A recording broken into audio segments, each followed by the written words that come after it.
এর মধ্যে আজ পর্যন্ত জন্মায়নি। এবং সেইগুলোর থেকে সে দেখে দেখে, কারণ আমরা কিন্তু অনেক সময় ভুলে যাই, সহজে মাথার মধ্যে অনেক কিছু থাকে না, তো এইগুলো লিখে তার কিন্তু একটা ডিকশনারি হয়ে যেত। তো এর মধ্যে থেকে যখন মানুষকে বলতো, তখন কিন্তু তার কথা শোনার জন্য সমস্ত মানুষ এখনও শুনে, এখনও আমাদের যে টেকনোলজির কারণে তার কথাগুলো আমরা শুনতে পাই। আজকে আমরা রাজাজি, যিনি রাজগোপাল আচার্যজির কথা বললেন, আজ পর্যন্ত ওনার সম্পর্কে কিন্তু আমরা খালি নাম শুনেছি, আবার ভুলেও গেছি।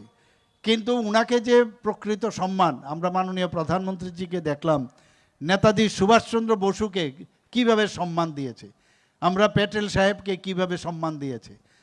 যারা এতদিন সম্মান দেয়নি, খালি একটা পরিবারের, খালি তাদেরকে সম্মান দিয়েছে পরিবারের যারা, কিন্তু অন্যদের যারা দেশের জন্য এত কিছু করলো। আজকে আমরা 150 বছর আমরা এবার তার যে জন্ম শতবার্ষিকী পালন করলাম, যে ভগবান বিরসা মুন্ডা জনজাতি গোষ্ঠীর, আপনি তো শুনিনি, আপনারা শুনেছেন কিনা আমরা জানি না, এবং ইংরেজদের বিরুদ্ধে উনি যুদ্ধ করেছেন, দেশের জন্য উনি বলিদান হয়েছেন, তাকে মাননীয় প্রধানমন্ত্রীজি তাকে সম্মান দিয়েছেন।